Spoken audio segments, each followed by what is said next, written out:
It's January 8th here in Seoul, and I'm Kim Dami. We begin with these stories making the headlines at this hour, starting with artillery fire from North Korea. Pyongyang fired artillery towards waters off its western coast during a drill on Sunday for the third straight day. The North says that there was no artillery fire on Saturday, just mere explosions, which Seoul's military called comical, low-grade propaganda. The Israeli military says it has successfully dismantled Hamas's command structure in Northern Gaza. U.S. Secretary of State Antony Blinken is on his fourth diplomatic mission to the Middle East to prevent the conflict in Gaza from spreading. All 171 Boeing 737 MAX 9 planes will remain grounded until the U.S. aviation regulator makes sure the jets are safe. The Federal Aviation Administration has been inspecting the planes after part of an Alaska Airlines plane's fuselage fell off on Friday. North Korea continued firing artillery over the weekend. The sister of the North's leader Kim Yo-jong taunted the South Korean military about its detection capabilities, saying Saturday's firing was not real. Our Choi Min-jung starts us off this morning. Tensions on the inter-Korean maritime border are rising as North Korea on Sunday fired artillery shells into waters off its western coast for the third consecutive day. Seoul's Joint Chiefs of Staff detected around 90 artillery shots on Sunday afternoon. The regime fired over 200 shells on Friday and 60 on Saturday, which landed in the maritime buffer zone above the northern limit line. However, North Korean leader Kim Jong-un's sister Kim Yo-jong, in an attempt to shame the South Korean military's detection capabilities, claimed the North conducted a, quote, deceptive operation on Saturday. She said the North had not actually fired 60 artillery shells, but instead detonated explosive, simulating the sound of artillery fire. Shortly after, the regime's Korean People's Army reiterated Kim's claim. However, Seoul's JCS immediately dismissed the statement, calling it a, quote, comedy-like propaganda that is once again attempting to damage trust in the military and cause conflict within the South. The South Korean military added that Kim Yo-jong announced a, quote, false statement as she was surprised by the South's detection capabilities. North Korea has been intensifying its threats on the maritime border despite the South's repeated warnings to halt the provocations. Tensions between the two Koreas have escalated after the regime terminated the September 19th Inter-Korean military agreement last November, following South Korea's partial suspension of the pact in protest of the regime's spy satellite launch. Choi Min-jung, Arirang News. What the North is insisting is that they have fooled the South through what they call deceptive operations. Let's dissect the North's move with Steven Norris this morning. Thanks so much for joining us. Thank you for having me. Happy New Year. Happy New Year to you too. The North claims that the fire drills were just deceptive operations. It's also legitimizing the drills, insisting that the South does the same. What's your take on the argument? Well, the important thing here is that we've had a volley allegedly of 350 artillery over the course of 3 days. So it's the persistence of that. Whether or not there were psychological operations involved, as Kim Yo-jong claims, is a little less relevant. That's simply a back and forth and clearly designed to provoke the ROK military and the U.S. ROK alliance. What's most important, though, is we've a lot of fire. And so if you live near Yeongpyeong-do or the islands around it, clearly it's not a time when you're feeling you're at your safest. That risk to security is important because it's a challenge at the northern limit line. However, do note that everybody has fired and returned fire within the lines that have been set out. And so it's important not to overplay the hand, but it's important to realize it's a serious start to the new year and one that deems a necessity to try to get inter-Korean relations to a better place and try to establish a little more calm across the DMZ. Right, like you and my colleague Min-jung reported, the North carried out live fire drills for 3 straight days since Friday. Then what's the intention behind the North's provocations at the beginning of the year? Well, clearly they're trying to arrest local and international headlines.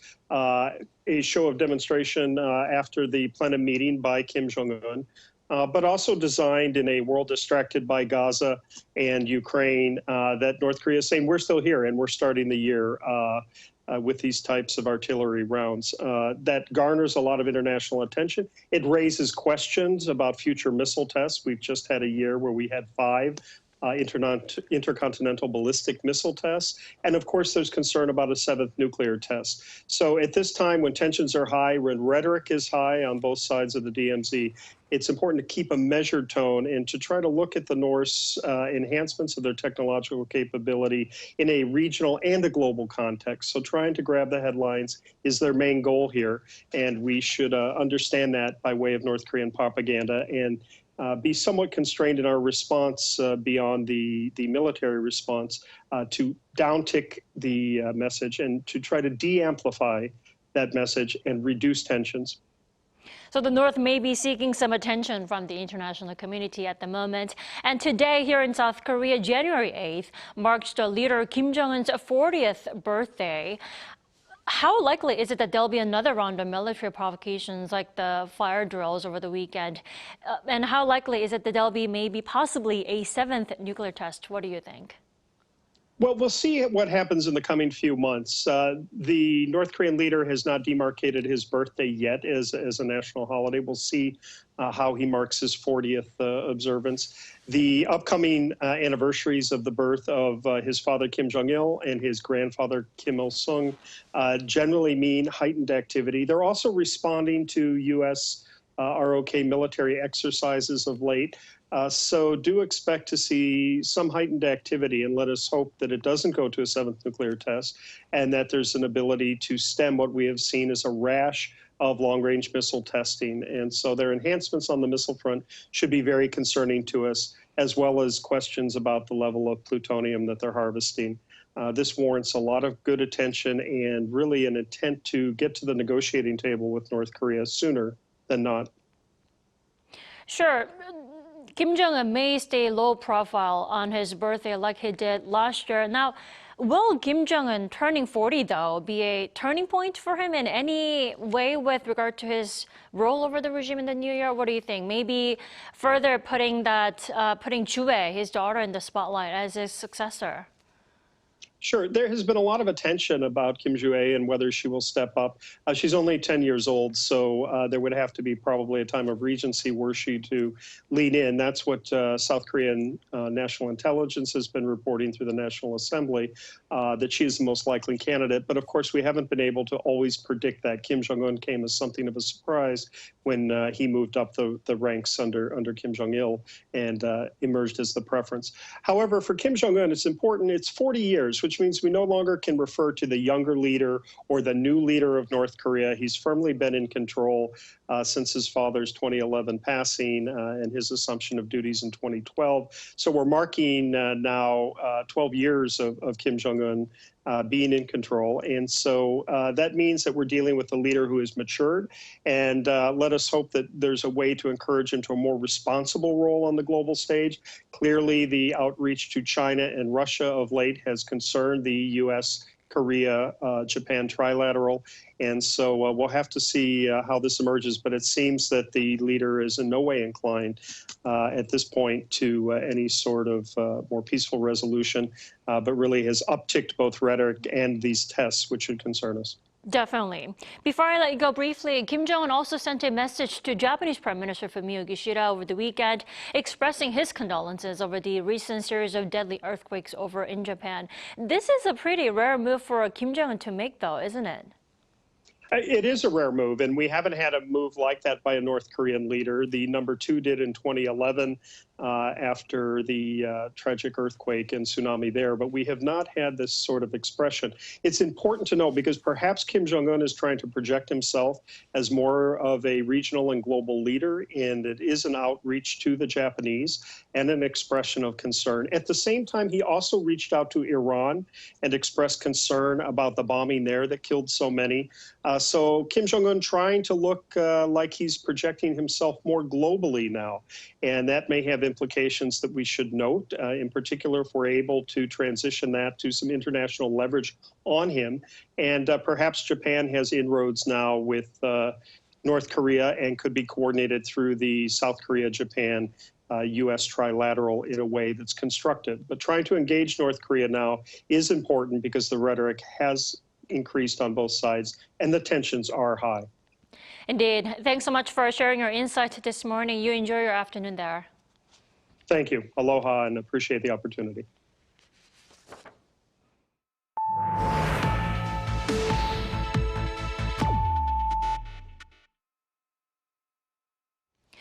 Israel says it has destroyed Hamas command in Northern Gaza and that the military group is now operating in the area only sporadically and without commanders. Despite U.S. and EU officials visiting the Middle East, tensions continue to flare in the region. Lee Seung-jae has more. The Israeli military said Sunday that it has destroyed Hamas command in northern Gaza, adding that the army has killed at least 8,000 militants in the area. According to Israel Defense Forces spokesperson Daniel Hagari, Hamas is now operating in the area only sporadically and without commanders. He added that they are now focusing on dismantling the militant group in southern and central Gaza. Despite visits by diplomatic leaders from the U.S. and the EU, tensions in the Middle East continue to rise, with reciprocal attacks between Israel and Lebanon's pro-Iran armed faction Hezbollah. According to Reuters and CNN, Hezbollah announced that it fired 62 missiles at Mount Meron Air Base in northern Israel on Saturday, which it called a response to the assassination of senior Hamas leader in Beirut last week. The Israeli military said Sunday that it responded to the attacks by deploying fighter jets to bomb Hezbollah facilities in southern Lebanon.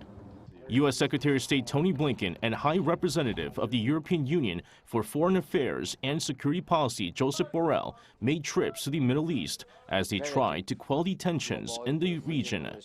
Meanwhile, the Qatari Prime Minister says the assassination of a high-ranking Hamas official, Saleh al-Aruri, in Beirut last week affected efforts to mediate a ceasefire between Israel and Hamas.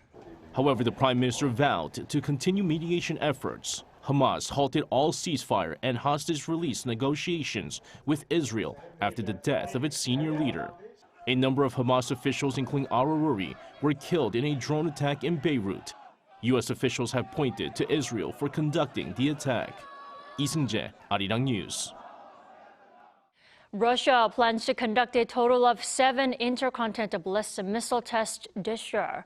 Sputnik News reported the announcement by the Russian Ministry of Defense, which also revealed that the strategic missile forces have conducted over 20 ICBM launches as part of advanced missile system testing and missile training in the past 5 years.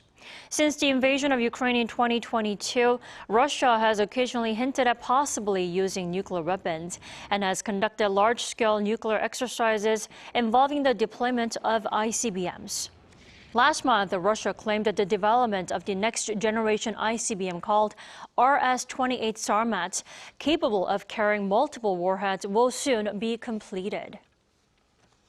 The death toll from the 7.6 magnitude earthquake in Japan's Ishikawa prefecture last week has risen to 128 on Sunday.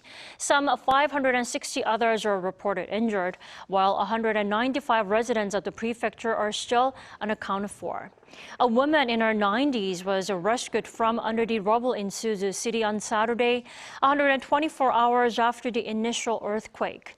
According to authorities, it's rare for people to be rescued alive beyond 72 hours after the quake, as the chance of survival in a disaster is set to drop significantly after the first 3 days. The operation of scores of Boeing 737 MAX 9 planes will be on hold until the U.S. aviation regulator confirms they are safe to fly. Countries around the world that operate the jets are also carrying out their own safety inspections. Our Shin Ha-young reports. Travel plans for thousands of passengers in the U.S. are in disarray after regulators grounded almost 200 Boeing 737 MAX 9 aircrafts following an incident on an Alaska Airlines flight bound for Ontario, California, which resulted in an emergency landing. According to Reuters, shortly after taking off from Portland, a door panel on a Boeing 737 MAX 9 aircraft blew out at an altitude of around 16,000 feet, resulting in a sudden drop in cabin pressure. There were no fatalities, but some injuries were reported. and it wasn't like any other turbulence just because the masks had came down too. So that's when I knew like, oh gosh, this is something way different. And yeah, I started freaking out. The U.S. aviation regulator ordered that 171 Boeing 737 MAX 9 planes be grounded and checked. Alaska Airlines immediately suspended the operation of its 65 Boeing 737 MAX 9 aircraft. At this stage of an investigation, everything's in. We go very broad. Nothing's excluded. And it's not only the U.S. The EU's Aviation Safety Agency has also ordered safety inspections.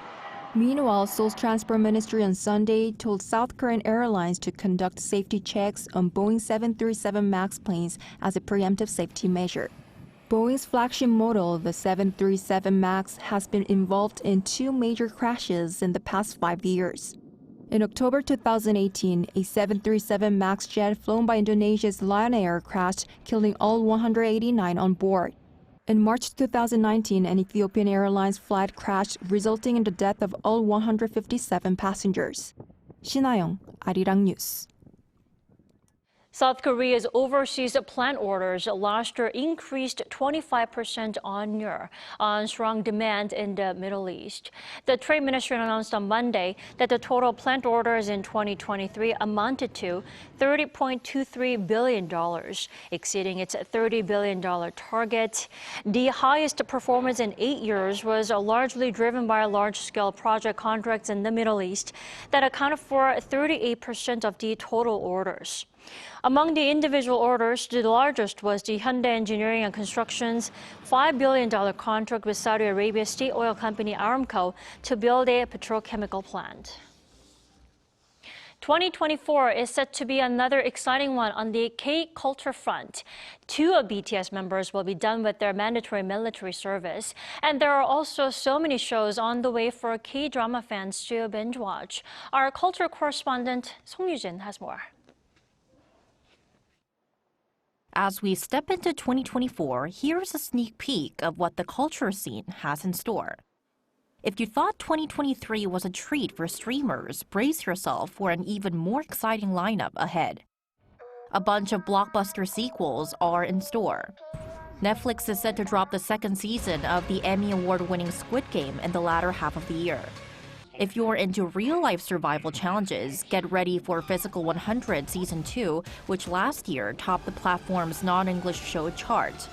And don't forget Apple TV's breakout hit Pachinko, the winner of Best Foreign Language Series at the 2023 Critics' Choice Awards. The small screen is also making room for big screen titans. Cannes-winning filmmaker Park Chan-wook is collaborating with Netflix for the first time with a period thriller called War and Revolt. Another Cannes winner, actor Song Kang-ho, is making his drama debut with Disney Plus's Uncle Samshik. The silver screen is gearing up for a comeback after a lower-than-expected performance last year. Last year, the success of 12/12 The Day signaled a comeback for moviegoers in theaters. We're looking at a bunch of titles lined up to premiere this year, more than what we had in 2023. Quite a lot of films had their premieres pushed back because of COVID-19. The highlight? The sequel to the crime thriller Veteran is set to premiere at the year-end.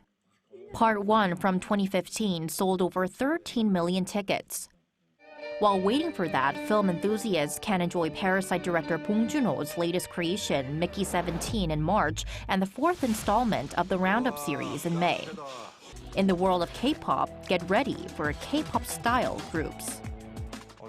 Before, the strategy was to include 1 or 2 non-Korean members in each group to appeal to the global market.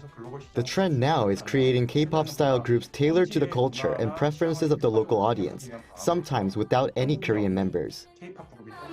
JYP Entertainment's global girl group Vicha is set to debut this month, while HYBE's Cat's Eye will drop their first album in the 2nd quarter. And for all the BTS armies out there, the wait is almost over. Jin completes his military service in June, with J-Hope following suit in October. So get ready to immerse yourself in the world of K-culture in the year 2024. Song Yujin, Arirang News.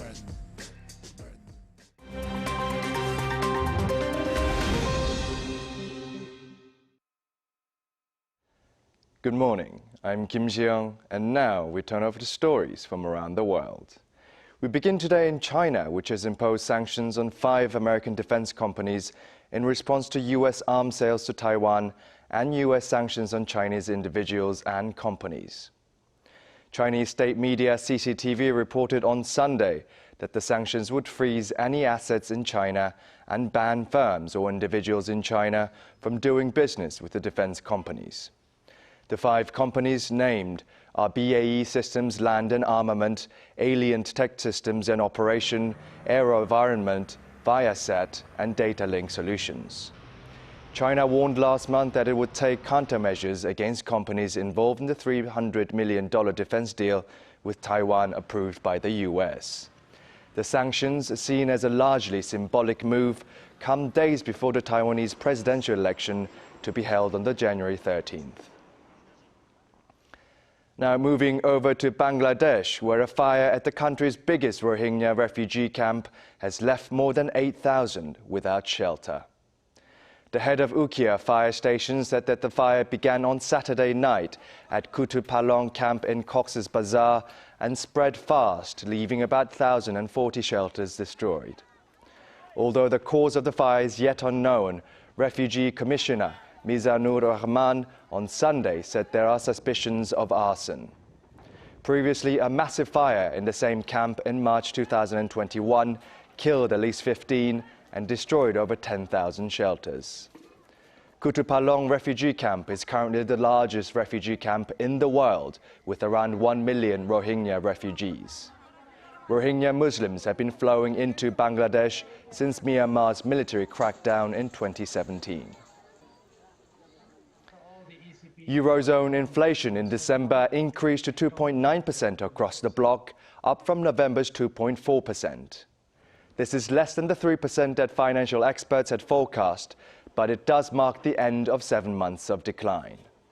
December's rise supports the European Central Bank's prediction that the headline inflation will average 2.7% this year. Currently, the European Bank has a record high interest rate of above 4%. ECB President Christine Lagarde has emphasized that no rate cuts were considered in December's meeting. Lastly, the Palace of Aigai in northern Greece, where Alexander the Great was proclaimed king, fully reopened to the public on Friday after completing a 16-year restoration. The largest building of classical Greece, covering 15,000 square meters, was renovated in a more than $22 million project, partly funded by the European Union. The palace was originally built more than 2,300 years ago during the reign of Alexander the Great's father, Philip II, where Aigai was the royal capital of Kingdom of Macedonia.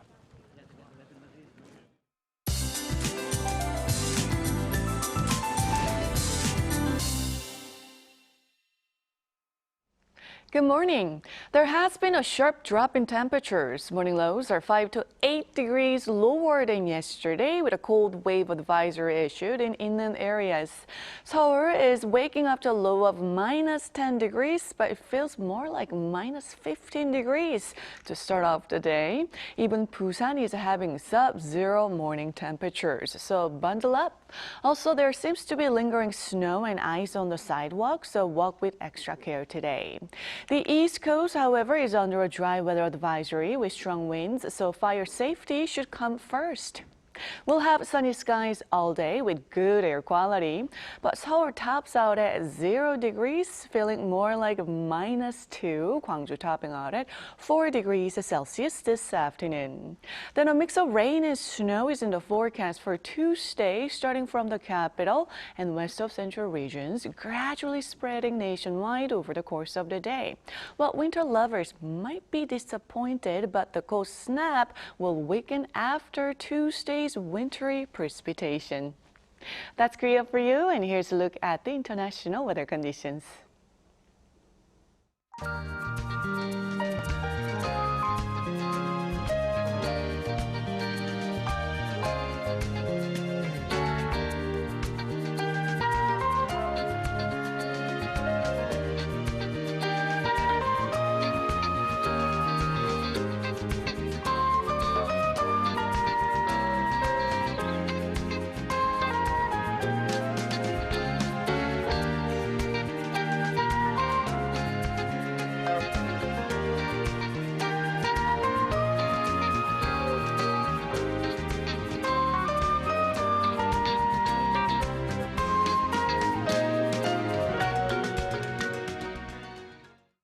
We thank you for watching New Day at Arirang. We'll be back tomorrow for Tuesday's edition at the same time, 9 a.m. Korea time.